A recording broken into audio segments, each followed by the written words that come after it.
Halo semua, dalam video pembelajaran kali ini kita akan membahas mengenai materi pendapatan nasional. Nah, di kelas 10 sebelumnya kita telah mempelajari materi mengenai badan usaha, yang dimana di dalam badan usaha tersebut terdapat banyak pelaku ekonomi, baik itu konsumen, produsen, pemerintah maupun pelaku ekonomi di luar negeri. Setiap pelaku ekonomi tentu memiliki pendapatan dan pengeluaran saat melakukan kegiatan ekonomi. Menurut kalian, apakah pendapatan dan pengeluaran hanya dirasakan oleh para pelaku ekonomi saja? Bagaimana dengan negara? Apakah negara memiliki pendapatan juga? Apakah penerimaan dan pengeluaran dari para pelaku ekonomi dalam berbagai badan usaha akan berdampak pada pendapatan negara? Kira-kira selama ini dari mana ya negara mendapatkan uang sampai bisa membangun infrastruktur yang baru? Untuk dapat menjawab beberapa pertanyaan tersebut, kalian simak materi yang ada dalam video pembelajaran ini. Apa sih pendapatan nasional itu? Pendapatan nasional adalah jumlah pendapatan yang diterima oleh masyarakat di suatu negara yang dihitung dalam satu periode tertentu. Biasanya selama 1 tahun atau penjumlahan nilai akhir produksi barang dan jasa yang dihasilkan oleh suatu negara dalam kurun waktu tertentu. Pendapatan nasional mencerminkan seberapa banyak pendapatan yang dihasilkan oleh semua orang, perusahaan, dan pemerintah di negara tersebut. Dalam bahasa sehari-hari, kita bisa mengatakan pendapatan nasional sebagai jumlah uang atau nilai dari semua pekerjaan dan bisnis yang dilakukan oleh orang-orang di suatu negara. Jadi, ketika orang-orang bekerja dan menghasilkan uang atau saat perusahaan menjual produk atau jasa, semuanya itu merupakan bagian dari pendapatan nasional. Nah, selanjutnya, kira-kira dari mana saja ya sumber dari pendapatan nasional itu? Beberapa sumber pendapatan nasional yang diterima oleh pemerintah yaitu berasal dari pajak dan juga pendapatan yang diperoleh dari perdagangan internasional. Jadi, apabila negara kita menghasilkan banyak barang maupun jasa dan menjualnya ke negara lain, maka pendapatan dari ekspor juga akan menjadi bagian dari pendapatan nasional yang cukup tinggi nilainya loh teman-teman. Pendapatan nasional itu penting karena dapat menggambarkan seberapa kuat perekonomian suatu negara. Jika pendapatan nasional meningkat dari waktu ke waktu, itu menandakan bahwa perekonomian negara sedang tumbuh. Namun, jika pendapatan nasional menurun, itu menandakan bahwa negara tersebut sedang mengalami masalah ekonomi. Nah, selanjutnya kita akan membahas mengenai apa saja manfaat dari perhitungan pendapatan nasional. Perhitungan pendapatan nasional memiliki manfaat yaitu yang pertama, mengetahui struktur ekonomi. Dengan menghitung pendapatan nasional, maka dapat diketahui struktur perekonomian suatu negara. Apakah termasuk negara industri, pertanian, atau jasa, serta dapat diketahui dengan bagaimana kontribusi dari masing-masing sektor tersebut. Struktur ekonomi merupakan sistem ekonomi yang sedang berlangsung di tengah masyarakat, yang menjelaskan kondisi ekonomi masyarakat dari sisi menghasilkan produksi.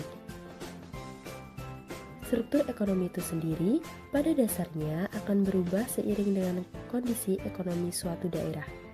Sebagai contoh, dulu struktur ekonomi negara Indonesia pada sektor pertanian sangat berkembang dengan pesat.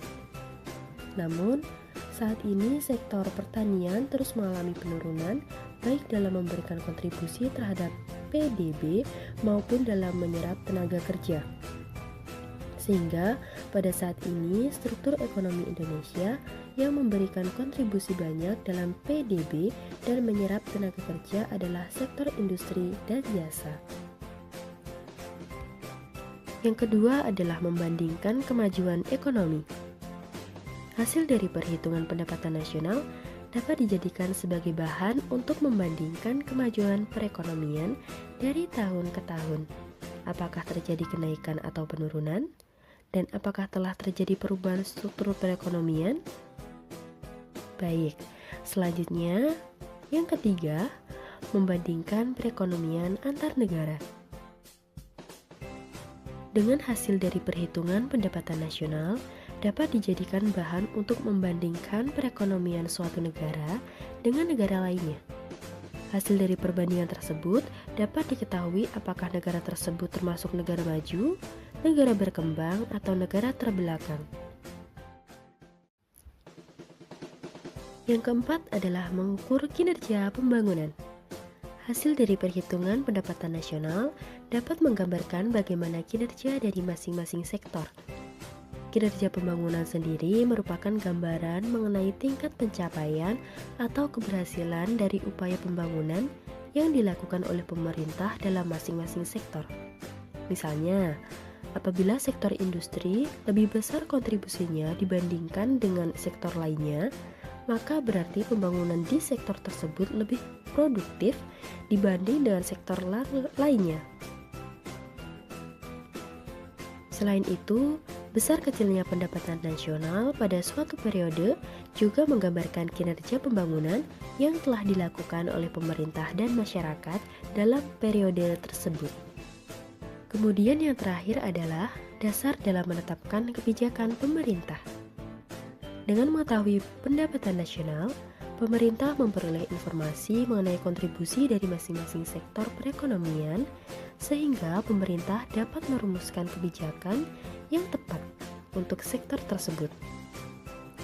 Kebijakan merupakan suatu tindakan yang menjadi pedoman dalam pelaksanaan suatu pekerjaan dan kepemimpinan. Sebagai contoh, di sektor pertanian memberikan kontribusi yang lebih besar, maka pemerintah dapat membuat kebijakan untuk mengalokasikan anggaran yang lebih besar terhadap pembangunan infrastruktur di bidang pertanian tersebut. Sehingga para pelaku di sektor pertanian dapat lebih terbantu dalam melakukan kegiatannya dan mendorong peningkatan kontribusi yang lebih besar dari sektor pertanian terhadap pendapatan nasional. Selain itu, kebijakan pemerintah lainnya yaitu dalam mendorong sektor ekspor dengan pemerintah memberikan kemudahan mengurus perizinan dagang internasional dan menyediakan fasilitas produksi. Oke teman-teman, sekarang kita akan mencoba perhitungan terhadap pendapatan nasional ya. Perhitungan pendapatan nasional merupakan pendekatan yang digunakan untuk menghitung pendapatan nasional suatu negara. Nah, dalam perhitungan pendapatan nasional ini dapat dilakukan dengan 3 pendekatan. Yang pertama yaitu pendekatan produksi atau nilai tambah. Setiap kali sebuah produksi dibuat atau jasa diberikan, nilai tambah akan tercipta. Nilai tambah adalah perbedaan antara nilai produk atau jasa yang dihasilkan dan nilai bahan baku atau input yang digunakan dalam proses produksi. Bayangkan jika kalian memiliki toko roti. Kalian membeli tepung, gula, mentega, dan bahan yang lainnya sebagai bahan baku. Kemudian, kalian menggunakan bahan baku tersebut untuk membuat roti yang dijual untuk para pelanggan. Harga yang kalian dapatkan dari penjualan roti adalah nilai produk yang dihasilkan. Namun, untuk menghitung nilai tambah, kita perlu mengurangi biaya bahan baku yang digunakan. Jadi, jika kalian menghabiskan Rp20.000 untuk bahan baku dan berhasil menjual roti dengan harga Rp50.000, maka nilai tambah yang dihasilkan adalah sebesar Rp30.000. Yang kedua adalah pendekatan pendapatan. Dengan menggunakan metode pendapatan, pendapatan nasional dihitung dengan menjumlahkan seluruh balas jasa yang diterima oleh pemilik faktor-faktor produksi. Faktor-faktor produksi tersebut terdiri dari sumber daya alam, sumber daya manusia, modal, dan kewirausahaan. Sedangkan balas jasa yang diterima oleh penerima faktor produksi adalah upah, sewa, bunga, modal, dan laba. Adapun rumus menghitung pendapatan nasional dengan pendekatan pendapatan yaitu Y sama dengan R plus W plus I plus P, yang dimana R adalah sewa, W adalah upah, I merupakan bunga, dan P merupakan laba. Dan yang ketiga merupakan pendekatan pengeluaran. Dengan menggunakan metode pengeluaran, pendapatan nasional dihitung dengan menjumlahkan seluruh pengeluaran yang dilakukan oleh para pelaku atau rumah tangga ekonomi. Pelaku ekonomi yang dimaksud terdiri dari rumah tangga konsumen, produsen, pemerintah, dan masyarakat luar negeri. Pengeluaran yang dilakukan oleh rumah tangga konsumen adalah konsumsi yang dilakukan masyarakat, sedangkan pengeluaran yang dilakukan oleh rumah tangga produsen adalah investasi perusahaan. Pengeluaran yang dilakukan oleh pemerintah berupa pemenuhan barang publik, pemberian gaji, dan subsidi yang disebut dengan government expenditure. Sedangkan untuk pengeluaran yang dilakukan masyarakat luar negeri adalah kegiatan ekspor dan impor. Adapun rumus untuk menghitung pendapatan nasional dengan pendekatan pengeluaran yaitu Y sama dengan C plus I plus G plus X min N, yang dimana C adalah pengeluaran konsumsi, I adalah pengeluaran investasi, G adalah pengeluaran pemerintah, dan X adalah ekspor, serta M adalah impor. Selanjutnya, kita akan mempelajari mengenai konsep pendapatan nasional. Pendapatan nasional memiliki beberapa konsep, di mana setiap konsep tersebut memiliki kegunaan masing-masing dalam perhitungan pendapatan nasional. Konsep pendapatan nasional yang pertama yaitu Gross Domestic Product (GDP) atau Produk Domestik Bruto (PDB). Adalah jumlah nilai total dari hasil produksi barang atau jasa yang dihasilkan oleh masyarakat suatu negara dalam satu tahun. Tidak masalah jika produksi tersebut dihasilkan oleh warga negara asing, asalkan orang tersebut berada di wilayah negara tersebut. Maka produksinya dihitung sebagai produk domestik bruto. Adapun untuk menghitung GNP menggunakan rumus GDP sama dengan pendapatan WNI di dalam negeri ditambahkan pendapatan WNA di dalam negeri. Yang kedua adalah Gross National Product (GNP) atau Produk Nasional Bruto (PNB), merupakan seluruh nilai produk barang dan jasa yang dihasilkan masyarakat dalam suatu negara selama satu tahun. Berbeda dengan GDP yang menghitung semua output yang dihasilkan warga negara yang ada di dalam negeri, GNP hanya menghitung output yang dihasilkan oleh warga negara tersebut, baik yang berada di dalam negeri maupun yang berada di luar negeri, tanpa memperhitungkan output yang dihasilkan warga negara asing. Adapun beberapa rumus untuk menghitung GNP yaitu yang pertama, GNP sama dengan pendapatan WNI di dalam negeri ditambah dengan pendapatan WNI di luar negeri. Selanjutnya rumus yang kedua, GNP sama dengan GDP ditambahkan pendapatan WNI di luar negeri dikurangi pendapatan WNA di dalam negeri. Dan rumus yang ketiga, GNP sama dengan GDP dikurangi pendapatan neto atas faktor dari luar negeri. Selanjutnya adalah Net National Product (NNP). Adalah nilai moneter dari Gross National Product dikurangi dengan penyusutan depreciation. Untuk menghitung NNP dapat menggunakan rumus NNP sama dengan GNP dikurangi penyusutan atau depreciation. Yang keempat adalah Net National Income (NNI). Merupakan pendapatan yang memperhitungkan balas jasa atas faktor produksi dengan mengurangi produk nasional neto dan pajak tidak langsung ditambah dengan subsidi. Mengapa pajak tidak langsung harus dikurangi? Sebab pajak tidak langsung bukan merupakan balas jasa yang diterima oleh pemilik faktor produksi. Sedangkan subsidi nilainya ditambahkan karena merupakan balas jasa yang diterima pemilik faktor produksi tetapi tidak termasuk ke dalam perhitungan NNI. Contoh dari pajak tidak langsung adalah pajak pertambahan nilai, cukai, dan materai. Adapun rumus untuk menghitung NNI yaitu NNI sama dengan NNP dikurangi pajak tidak langsung dan ditambahkan dengan subsidi. Yang kelima adalah personal income, PI.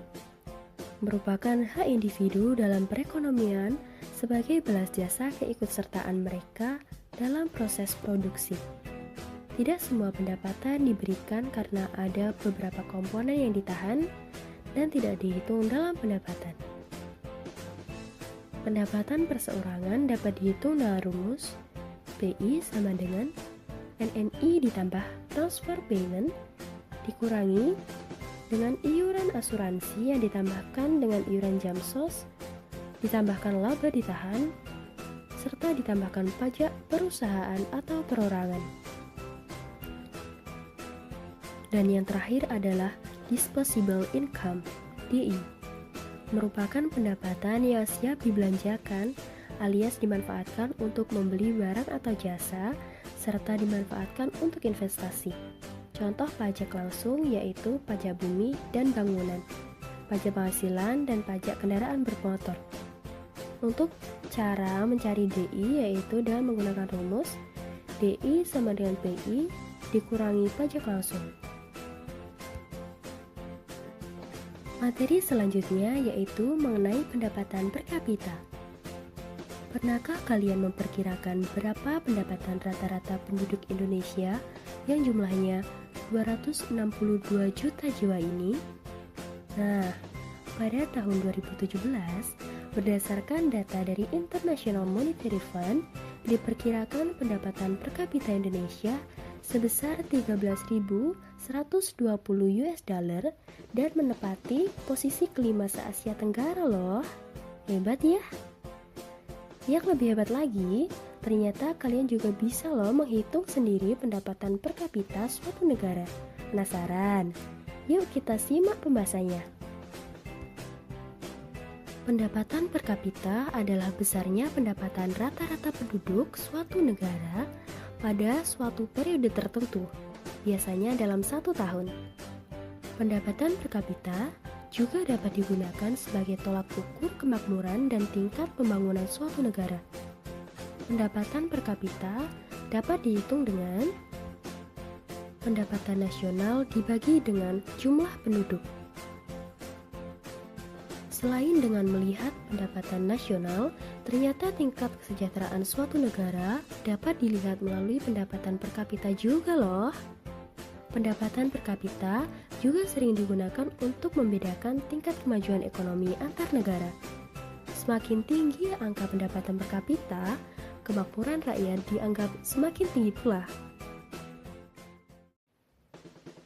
Eits, ada satu lagi nih, agar suatu negara bisa dianggap sejahtera adalah dengan melihat bagaimana negara tersebut mendistribusikan pendapatan nasionalnya. Apakah pendapatan nasional didistribusikan secara merata ataukah malah timpang? Nah, untuk mengetahui hal tersebut, terdapat beberapa indikator yang dapat digunakan untuk mengukur tingkat ketimpangan distribusi pendapatan, yaitu dengan koefisien Gini. Koefisien Gini biasanya diperlihatkan oleh kurva yang disebut dengan kurva Lorenz. Kurva ini memperlihatkan hubungan kuantitatif antara persentase jumlah penduduk dan persentase pendapatan yang diperoleh selama kurun waktu tertentu, biasanya selama 1 tahun. Distribusi pendapatan semakin merata jika nilai koefisien Gini mendekati 0. Sebaliknya, apabila suatu distribusi pendapatan dikatakan semakin tidak merata jika nilai koefisien Gini makin mendekati angka 1. Nah, langkah selanjutnya, setelah koefisien ditemukan, kalian dapat menggolongkan ketimpangan pendistribusian pendapatan dengan tabel di bawah ini. Nilai koefisien kurang dari 0,4 tergolong tingkat ketimpangan rendah, 0,4 hingga 0,5 tergolong tingkat ketimpangan sedang, dan lebih dari 0,5 tergolong tingkat ketimpangan tinggi. Wah, ternyata kita sudah ada di akhir pembelajaran mengenai pendapatan nasional nih teman-teman. Bagaimana? Sejauh ini apakah kalian sudah memahami materinya? Untuk dapat mengetahui tingkat pemahaman kalian, mari kita jawab pertanyaan yang telah disediakan. Demikian materi yang telah kita pelajari dalam video pembelajaran ini. Semoga apa yang telah dipaparkan dapat kalian terima dan pahami dengan baik. Jangan lupa untuk bereksplorasi secara mandiri dalam memahami berbagai materi yang telah diajarkan. Sampai jumpa, sampai bertemu di video pembelajaran lainnya.